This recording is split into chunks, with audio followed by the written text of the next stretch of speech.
The clock on the wall read 11:47 p.m. In 13 minutes, Daniel Cooper would be dead. He sat in the small holding cell at Sussex State Prison in Virginia, his hands trembling despite his best efforts to keep them still. 38 years old, and this was how his story would end.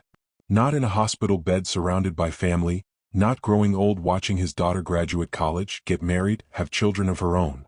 No. He would die strapped to a gurney, chemicals flowing through his veins, paying for a crime he didn't commit. Cooper. The guard's voice was gruff but not unkind. Officer James Mitchell had been on death row duty for 15 years, and he'd learned to recognize the innocent ones. Daniel Cooper had that look, that quiet dignity of a man who had accepted an unjust fate. You have one final request. What is it? Daniel looked up, his brown eyes hollow with resignation. I want to see my daughter. Just one more time. Please. Officer Mitchell's jaw tightened. Your daughter is 12 years old, Cooper. Are you sure you want her final memory of you to be like this? She's all I have left, Daniel whispered, his voice breaking. And I'm all she has. I need to tell her I love her. I need to tell her to be strong. I need to tell her goodbye. If you believe that the truth always finds a way, even in the darkest moments, hit that subscribe button right now. Because this story will shake everything you think you know about justice, redemption, and the power of a father's love. And make sure to like this video because what happens next will leave you speechless. Officer Mitchell walked away to make the call. Daniel sat alone in his cell, thinking about the last 10 years of his life, the 10 years that had been stolen from him and from his daughter, Lily. 10 years ago, Daniel had been a different man. He'd worked as a mechanical engineer for an aerospace company in Richmond, Virginia. He'd owned a small house in the suburbs, coached his daughter's soccer team on weekends, and loved his wife, Margaret, with everything he had. Then Margaret got sick. Ovarian cancer, stage 4. The treatments were expensive, brutal, and ultimately unsuccessful. She died 6 months after diagnosis, leaving Daniel and 7-year-old Lily alone in a world that suddenly felt too big and too cruel. Daniel threw himself into being both mother and father to Lily. He worked from home when he could, took her to school every morning, helped with homework every night. They were making it work, healing slowly from the loss of Margaret. Then came the night that destroyed everything. It was a Tuesday evening in September. Daniel had just put Lily to bed when his phone rang. It was his neighbor, Robert Lawson, a wealthy businessman who lived 3 houses down. Daniel, I need help. Robert's voice was panicked. My wife, she's collapsed. I think she's having a heart attack. Can you come? I've called 911 but please, I need someone here. Daniel didn't hesitate. He called Mrs. Henderson from next door to watch Lily and ran down the street to Robert's house. When he arrived, the front door was open. Daniel rushed inside calling for Robert. That's when he saw her, Patricia Lawson, lying at the bottom of the stairs, her neck bent at an impossible angle, blood pooling beneath her head. Robert! Daniel shouted. Where are you? He ran to Patricia, checked for a pulse. Nothing. She was already gone. Daniel pulled out his phone to call 911 again when he heard sirens. The ambulance Robert had called was already arriving. But it wasn't just an ambulance. 3 police cars pulled up, lights blazing. Detective Sarah Reynolds was the first through the door. She took one look at the scene. Daniel kneeling over Patricia's body, his hands covered in blood from checking her pulse, and her expression hardened. Step away from the body, she commanded, hand on her weapon. Hands where I can see them. I didn't do anything, Daniel said, raising his bloody hands. Her husband called me. She fell down the stairs. I was trying to help. Where is the husband? Detective Reynolds asked. I don't know. He called me, said his wife was having a heart attack, but when I got here, she was already at the bottom of the stairs. The detective's eyes narrowed. You're saying Robert Lawson called you? Yes. About 10 minutes ago. That's interesting, another officer said, walking in from the kitchen. Because Robert Lawson is in London. Has been for 3 days. I just spoke to him on the phone. Daniel's blood ran cold. That's impossible. I just spoke to him. He called from this number. But when they checked the call log on Daniel's phone, there was no call from Robert Lawson's number. The last incoming call was from Mrs. Henderson, his neighbor, 2 hours earlier. I swear someone called me, Daniel insisted. Check the house phone. Check something. I'm telling you the truth. The investigation that followed was swift and brutal. Patricia Lawson, age 42, had died from blunt force trauma to the head, consistent with being pushed down the stairs.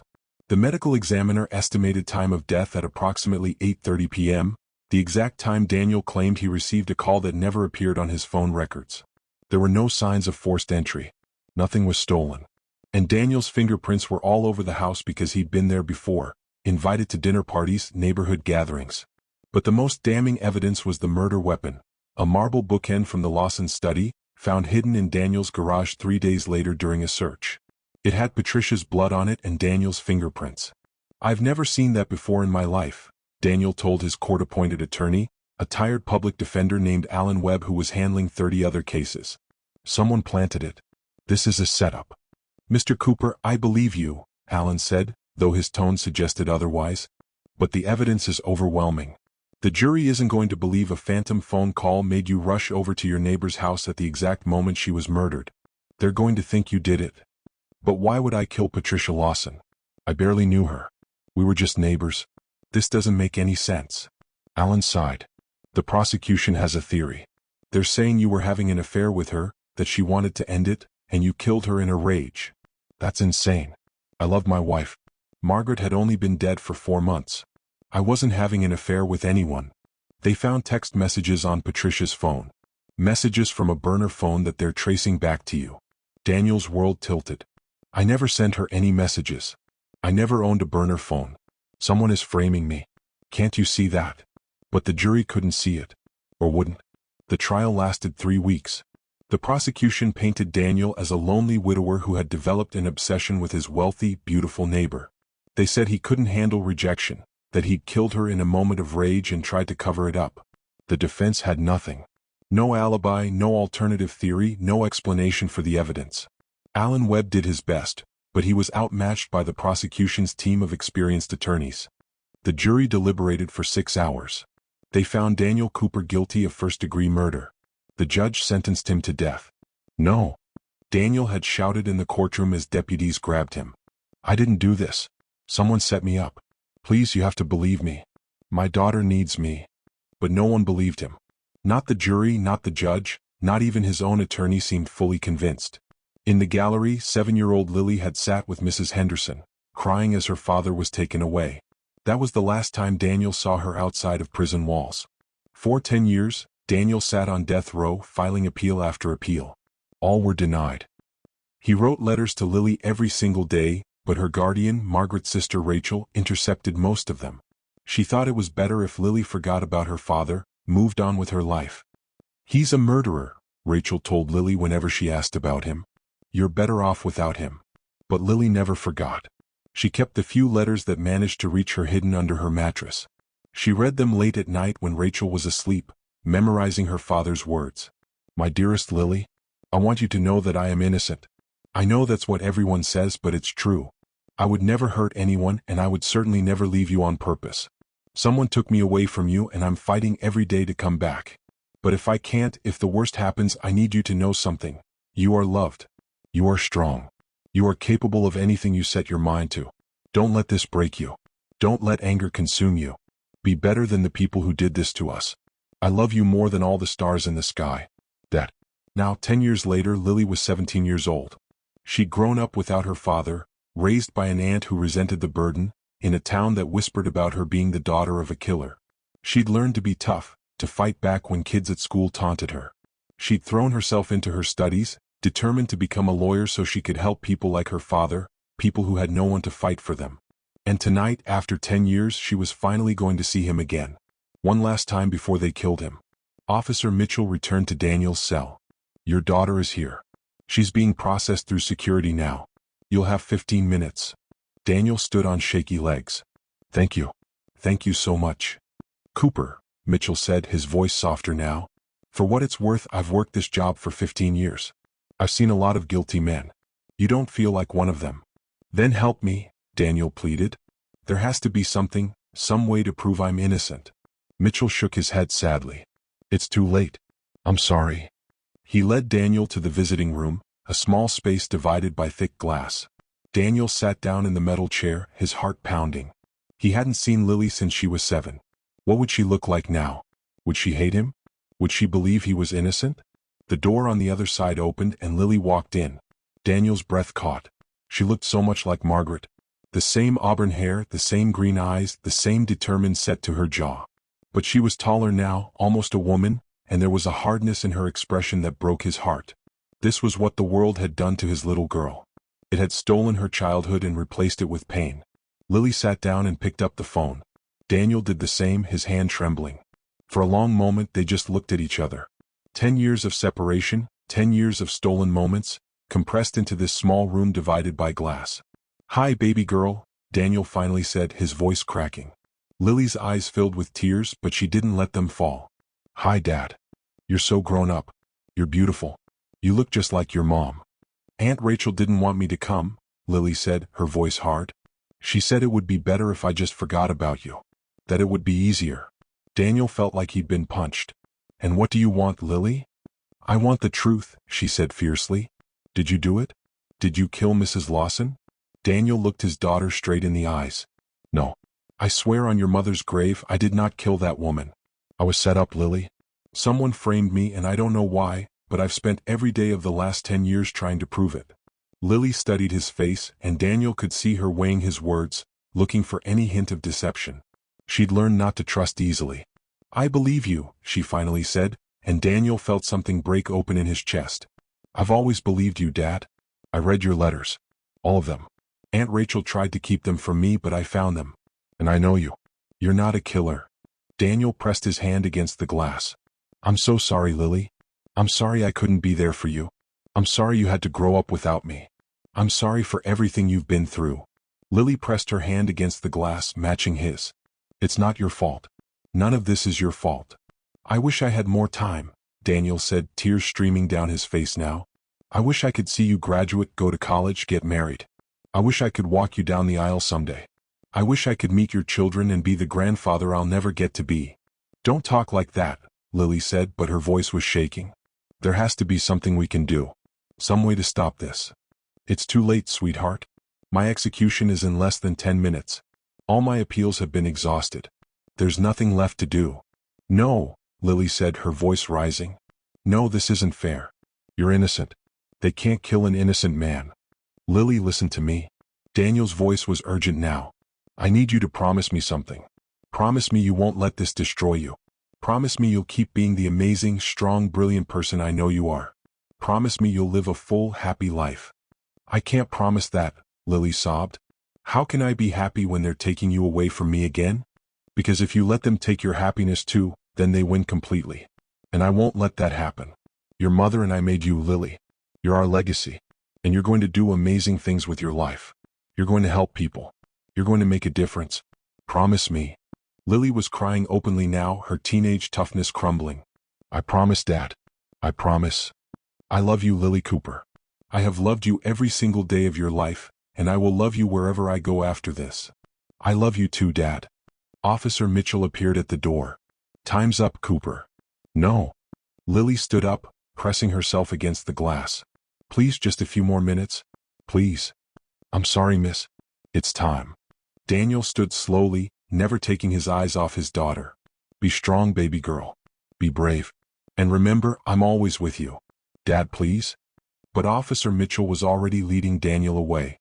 The last thing he saw was Lily's face, pressed against the glass, tears streaming down her cheeks. They led Daniel down the long corridor to the execution chamber. His legs felt like lead. In a few minutes he would be strapped to a gurney. They would inject him with chemicals that would stop his heart.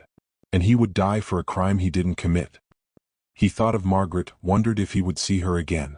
Wondered if there was any justice in the universe after all. The warden, Robert Harrison, a somber man in his 60s, stood outside the chamber. "Daniel Cooper, do you have any final words?" Daniel took a deep breath. "I am innocent. I did not kill Patricia Lawson. Someone framed me and the real killer has walked free for 10 years. I'm sorry I couldn't prove it. I'm sorry I'm leaving my daughter alone. But I forgive everyone who put me here. I just pray that someday somehow the truth comes out. Before we continue with what happens next, I need you to understand something. This story gets more intense, more emotional, and more unbelievable with every minute. If you want to see how truth can emerge even in the darkest hour, hit that like button right now. And drop a comment telling me, do you believe in miracles? Because you're about to witness one." They led Daniel into the chamber. It was smaller than he expected, clinical and cold. The gurney waited in the center, leather straps hanging like dead snakes. "Lie down," Officer Mitchell said quietly. Daniel complied. They strapped his arms, his legs, his chest. And 4-line was inserted into his left arm. Through the window, he could see the witnesses, the victim's family, reporters, and in the back, almost hidden, Lily with Mrs. Henderson holding her up. The warden checked his watch. It is now midnight.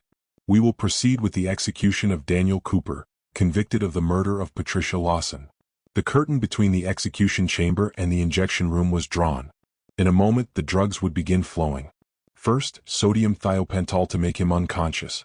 Then pancuronium bromide to paralyze his muscles. Finally, potassium chloride to stop his heart.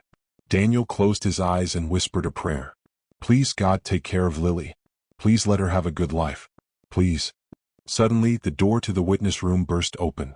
A man stumbled in, disheveled and wild-eyed. Security guards immediately moved to restrain him, but he shouted at the top of his lungs, "Stop! Stop the execution. He's innocent. Daniel Cooper is innocent." Everything froze. The warden held up a hand to the injection room. "Hold. Who are you?" Warden Harrison demanded. The man was in his 60s, thin with gray hair and haunted eyes. His hands shook as he held up a manila envelope. "My name is Thomas Brennan. I'm an investigator for the Virginia Innocence Project. I have evidence that proves Daniel Cooper did not kill Patricia Lawson." The room erupted in chaos. Reporters jumped to their feet.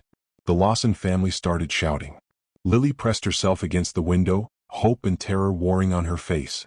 "That's impossible." Detective Sarah Reynolds stood up from the witness section. "We had overwhelming evidence. The trial was thorough." "The trial was a sham," Thomas said, his voice shaking. "And I can prove it." Warden Harrison looked at the clock, then at Daniel on the gurney, then at Thomas Brennan. "This is highly irregular. The execution is scheduled for midnight. It's now 12:02. "Then give me 5 minutes," Thomas pleaded. 5 minutes to show you what I've found. If I'm wrong, proceed with the execution. But if I'm right, you'll be killing an innocent man. Can you live with that?" The warden hesitated, then nodded. 5 minutes. But make it count." Thomas opened the envelope with trembling hands and pulled out a thick stack of documents. 10 years ago, Patricia Lawson was murdered. The prosecution claimed Daniel Cooper killed her because she rejected his romantic advances. But there was no affair. There were no romantic advances. The whole thing was a setup. "We found text messages," Detective Reynolds argued. "We found the murder weapon in his garage." "Yes, you did," Thomas agreed. "Because someone planted them. Someone who wanted Patricia Lawson dead and needed a scapegoat. Someone who had access to both Patricia's phone and Daniel's garage. Someone who knew the neighborhood, knew the routines, knew exactly how to frame an innocent man." "Who?" the warden asked. Thomas pulled out a photograph and held it up. "Patricia Lawson's business partner, Malcolm Price." A murmur ran through the room. Malcolm Price had been a witness at the trial, testifying about what a kind woman Patricia had been, how tragic her death was. Malcolm Price and Patricia Lawson co-owned a successful real estate development company, Thomas explained. They were worth millions. But what nobody knew was that Patricia had discovered Malcolm was embezzling from the company. She'd hired a private investigator, gathered evidence, and was planning to turn him in to the police. Thomas pulled out more documents. These are financial records showing Malcolm Price stole over $3 million from their company. Patricia found out 2 weeks before her death. She sent Malcolm an email saying she was going to the police. I have a copy of that email right here. If this is true, why didn't this come out at trial? Detective Reynolds demanded. Because Malcolm Price erased all the evidence from Patricia's computer. He had her passwords, had access to everything. He deleted the emails, destroyed the financial records, made it look like nothing was wrong. By the time anyone thought to look at him, he'd covered his tracks. Then how did you find this? The warden asked. Thomas's voice softened. I've been investigating this case for 3 years. Something about it never sat right with me. An engineer with no criminal record, no history of violence, suddenly murders his neighbor for no clear reason? It didn't make sense. So I started digging. He pulled out another document. 6 months ago, I tracked down Patricia's private investigator, a man named Richard Wells. He'd kept backup copies of everything he'd found for Patricia, locked in a safe deposit box, hoping someday he could get justice for her. He gave me everything. Thomas laid out a series of financial statements, emails, and bank records on the table. This is proof that Malcolm Price was stealing from Patricia. This is proof she knew about it. This is proof she was going to turn him in. And this, he held up a final piece of paper, is a receipt showing that Malcolm Price purchased a burner phone 3 weeks before Patricia's death, the same burner phone that sent those text messages to Patricia that were used to frame Daniel. The room was dead silent. But how did he do it? Someone asked. How did he frame Daniel Cooper? Malcolm Price lived in the same neighborhood, Thomas explained. He knew Daniel's routine, knew he was a widower struggling to raise his daughter alone. He'd watched him, studied him, waited for the right moment. The night of the murder, Malcolm went to Patricia's house under the pretense of discussing business. He killed her, made it look like a fall down the stairs. Then he called Daniel from Patricia's house phone, using a voice modifier app to impersonate Robert Lawson. He told Daniel there was an emergency, knowing Daniel would rush over to help. Thomas's voice grew passionate. Malcolm timed it perfectly. He killed Patricia, called Daniel, then left through the back door. When Daniel arrived and found the body, Malcolm called 911 from a payphone, reporting a disturbance at the Lawson house. The police arrived to find Daniel with blood on his hands, literally caught at the scene. It was the perfect frame. The bookend, Detective Reynolds said slowly, realization dawning. The murder weapon we found in Cooper's garage. Planted by Malcolm Price, Thomas confirmed. He had access to Daniel's garage. They'd worked together on neighborhood association projects. He knew when Daniel would be at work, when the garage would be empty. He planted the bookend 3 days after the murder, knowing the police would find it during their search. Warden Harrison looked at Daniel, still strapped to the gurney. Mr. Cooper, did you know Malcolm Price? Daniel, his voice hoarse, replied, yes. He was always friendly to me after Margaret died. He'd bring over casseroles, offer to help with yard work. I thought he was just being a good neighbor. I never suspected. His voice broke. He was setting me up the whole time. One evening, about 2 months after his release, Daniel and Lily sat on the porch of their new house watching the sunset. They'd been quiet for a while, just enjoying being together. Dad, Lily said suddenly, can I ask you something? Anything, sweetheart. When you were on that gurney, when you thought you were going to die, what did you think about? Daniel was quiet for a long moment. I thought about you. About how I'd failed you. About how you'd have to grow up believing your father was a murderer. That's what hurt the most, not dying but leaving you with that legacy. Lily took his hand. I never believed you were a murderer. Not for 1 second. How? Daniel asked, his voice thick with emotion. Everyone else did. Your aunt, the neighbors, the kids at school. How did you keep believing in me? Because I knew you, Lily said simply. I knew your heart. And hearts don't change just because someone says they do. You were my dad, the man who made me pancakes on Saturday mornings, who read me stories every night, who taught me to ride a bike and to be kind to others. That man doesn't just become a killer. So either everything I knew about you was a lie, or everything they said about you was a lie. And I chose to believe in you. Daniel pulled his daughter close, tears streaming down his face. You saved my life, Lily. If you hadn't come to see me that night, if you hadn't given me that one last moment of knowing someone believed in me, I don't think I could have held on. I would have just given up. But you didn't give up, Lily said. And neither did Mr. Brennan. And now we have a second chance. They sat together as the sun dipped below the horizon, painting the sky in shades of orange and pink. Two people who'd been torn apart by injustice, reunited by truth. 6 months later, Daniel stood in the back of a courtroom in Richmond. He'd been called to testify at the trial of Detective Sarah Reynolds, who was facing charges of misconduct for her role in his wrongful conviction. Thomas Brennan had uncovered evidence that Reynolds had ignored alibis, suppressed evidence that didn't fit her theory, and coached witnesses. She'd been so convinced of Daniel's guilt that she'd cut corners to make sure he was convicted. Now she sat at the defense table looking small and defeated. Her career was over. Her reputation destroyed. During a break, Reynolds approached Daniel in the hallway. Mr. Cooper, I know you have no reason to listen to me, but I need to say something. Daniel looked at her, this woman who had nearly cost him his life. I'm sorry, Reynolds said, her voice breaking. I was so sure you were guilty. The evidence seemed so clear. I convinced myself I was doing the right thing. But I wasn't. I was cutting corners, ignoring doubts, pushing for a conviction instead of pushing for the truth. And I nearly killed an innocent man. Daniel was quiet for a long moment. Detective Reynolds, do you know what kept me sane during those 10 years? It wasn't anger or thoughts of revenge. It was forgiveness. I had to forgive Malcolm Price for framing me. I had to forgive the jury for convicting me. I had to forgive the system that failed me. Because if I held on to anger, it would have destroyed me from the inside. He looked at her directly. So yes, I forgive you. But forgiving you doesn't mean there shouldn't be consequences. You abused your power. You violated your oath. And other innocent people may be in prison right now because you cut corners on their cases too. Reynolds nodded, tears streaming down her face. You're right. I deserve whatever punishment I get. I hope you use this to become better, Daniel said. I hope you spend the rest of your life fighting for justice the right way. That's the only way to make this mean something. Reynolds was eventually convicted of misconduct and sentenced to 2 years in prison. But she served her time and later became an advocate for wrongly convicted prisoners, using her experience to teach other law enforcement officers about the dangers of tunnel vision and confirmation bias. If this story is impacting you, I need you to do something important right now.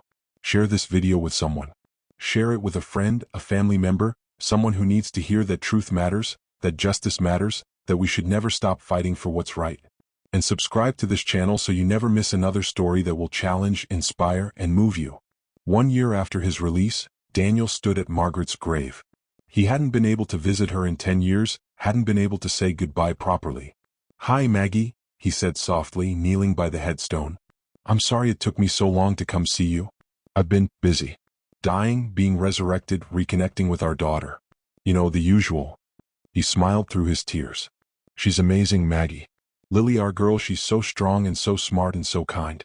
You'd be so proud of her. She never gave up on me. Even when everyone else did, she believed. She's the best part of both of us." He traced Margaret's name on the headstone. "I miss you every day. I wish you were here to see her grow up, to see the woman she's becoming. But I promise you, I'm going to make the most of the time I have left. I'm going to be the father she deserves. I'm going to make sure she knows how loved she is." A voice behind him said, "She already knows." Daniel turned to see Lily standing there with flowers. She knelt beside him and placed them on her mother's grave. "I come here sometimes," Lily said, "to talk to Mom, to tell her about my life. I told her about you getting released. I think she was happy." Daniel put his arm around his daughter. "She'd be so proud of you, Lily." "She'd be proud of you too, Dad. You survived something that would have broken most people. And you came out of it still kind, still forgiving, still you." They sat together by Margaret's grave as the afternoon sun warmed their backs. A family reunited, even if one member could only be there in spirit. That fall, Lily started her senior year at Charlottesville High School. She transferred from her old school in Richmond, grateful for a fresh start where people didn't know her as the daughter of that murderer. But her past followed her. 3 weeks into the semester, someone found out who she was. A news article about Daniel's exoneration was shared on social media, complete with pictures of Lily. Within hours, everyone at school knew. Lily dreaded going to school the next day, expecting whispers and stares. But something unexpected happened instead. Her homeroom teacher, Mr. Vincent Cross, a black man in his 40s who taught history, addressed the class directly. "I know you've all seen the news about Lily Cooper's father. And I know some of you might have questions or judgments. But here's what I want you to understand. Lily's father spent 10 years in prison for a crime he didn't commit. He nearly died for it. And through all of that, his daughter never stopped believing in his innocence. That takes courage. That takes faith. That takes a strength most of us will never need to find." He looked around the room. "So if any of you have a problem with Lily being here, that's on you, not her. She's survived something most of us can't imagine, and she's here working hard, treating people with kindness. I'd say that makes her exactly the kind of person we should all aspire to be." The class was silent. Then one by one students started nodding. A girl named Rebecca Singh, one of the most popular students, turned to Lily. "I'm sorry for what happened to you and your dad," she said. "That must have been awful." "Thank you," Lily said quietly, surprised by the kindness. Over the following weeks, instead of being ostracized, Lily found herself welcomed. Students who'd lost parents, who'd faced injustice, who'd struggled with their own hardships, reached out to her. She formed real friendships for the first time in years. And she discovered something powerful. Vulnerability and honesty created connection. By being open about her story, she'd given others permission to be open about theirs. That winter, Daniel was approached by the Virginia Innocence Project. Thomas Brennan had a proposition. "Daniel, I know you're still healing from everything that happened to you," Thomas said over coffee. "But I want to ask you to consider something. Would you be willing to work with us? To help other people who've been wrongly convicted?" Daniel was quiet. "Thomas, I'm not an investigator. I'm just an engineer trying to rebuild his life." "You're more than that," Thomas insisted. You're someone who's lived through the nightmare. You understand what these people are going through in a way I never can. Your voice, your story, your experience, it could help so many people. Daniel thought about the 10 years he'd spent on death row, surrounded by men who claimed to be innocent. Some probably weren't. But others he'd suspected were telling the truth. Men who'd been failed by the system just like he had. What would I have to do? Daniel asked. Help us review cases. Interview prisoners. Share your story publicly to raise awareness about wrongful convictions. Use your platform to push for criminal justice reform. Daniel looked out the window thinking. He'd been given a second chance at life. Shouldn't he use it for something meaningful? All right, he said finally. I'll do it. But on one condition. Any work I do has to accommodate Lily's schedule. She's my priority. Always. Of course, Thomas agreed, smiling. Always. Over the next year, Daniel became a powerful advocate for the wrongly convicted. He testified before the state legislature about the need for better legal representation for the poor. He pushed for reforms in how police conduct investigations. He shared his story at universities, at law schools, anywhere people would listen. And he helped Thomas investigate other cases. His engineer's mind, his attention to detail, his ability to look at evidence objectively, proved invaluable. Together they helped exonerate 3 more innocent people that year. But his most important work was still at home, being a father to Lily. They developed rituals to make up for lost time. Pancakes every Saturday morning just like when she was little. Movie nights every Friday. Long talks on the porch every evening, sharing their days, rebuilding their bond. Lily thrived. She was accepted to the University of Virginia on a full scholarship to study law. She wanted to become a defense attorney, to fight for people who couldn't fight for themselves. Just like Mr. Brennan fought for you, she told her father. Just like you fought for me by never giving up, Daniel corrected gently. The night before Lily left for college, they sat together on the porch one last time. The same porch where they'd had so many conversations, where they'd slowly rebuilt their relationship. I'm scared, Dad, Lily admitted. Scared of leaving you, scared of being on my own. You've been on your own for most of your life, Daniel said gently. You survived growing up with an aunt who resented you, in a town that judged you, watching your father sit on death row. College is going to be easy compared to that. Lily laughed, but there were tears in her eyes. What if I fail? What if I'm not smart enough or strong enough? Daniel took her hands. Lily, let me tell you something. When I was on that gurney waiting to die, the only thing that gave me peace was knowing I'd raised you to be strong and kind and brave. You've already succeeded at the most important thing in life, being a good person. Everything else is just details. I'm going to miss you so much, Lily whispered. I'm going to miss you too. But I'll be here whenever you need me. And this time, nothing is going to take me away from you. I promise. They hugged for a long time, father and daughter, both grateful for the second chance they'd been given. 5 years later, Daniel sat in a courtroom in Richmond. But this time he wasn't on trial. He was watching. Lily stood at the defense table, 22 years old and fresh out of law school, arguing her first case. She was defending a man named Jerome Williams, accused of armed robbery. The evidence against him was circumstantial, the investigation sloppy, and Lily was methodically tearing apart the prosecution's case. Daniel watched with pride as his daughter, calm and professional, cross-examined the detective who'd arrested Jerome. Detective, you testified that my client was identified by the store owner, correct? That's correct. And this identification occurred how long after the robbery? Approximately 3 weeks. 3 weeks, Lily repeated. And during those 3 weeks, did you show the store owner any photographs of potential suspects? The detective shifted uncomfortably. Yes. How many times? Several. And each time, did you show him a photo array that included my client's picture? Yes. So the store owner saw my client's face multiple times over 3 weeks before he identified him in the lineup. Isn't it possible that he identified my client not because he robbed the store, but because his face had become familiar from seeing it repeatedly in the photo arrays you showed him? The detective had no good answer. The jury noticed. Lily continued, dismantling the case piece by piece, showing reasonable doubt at every turn. The prosecution had cut corners, relied on weak evidence, assumed guilt rather than proving it. Just like they had with Daniel 10 years earlier. The jury deliberated for 2 hours. They found Jerome Williams not guilty.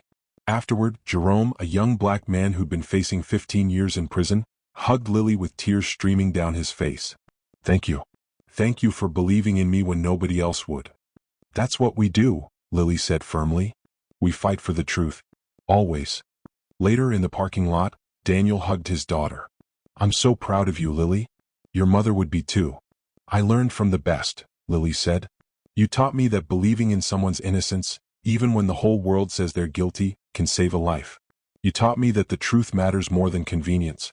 You taught me to never give up. I didn't teach you that, Daniel said. You taught yourself when you chose to believe in me. They stood together in the fading sunlight, two people who'd survived the unthinkable and come out stronger on the other side. That night, Daniel returned to his small house in Charlottesville. He made himself dinner, turned on the news, and settled onto the couch. It was a simple life, quiet and ordinary, but it was his life. A life he'd thought he'd lost forever. His phone buzzed with a text from Thomas Brennan.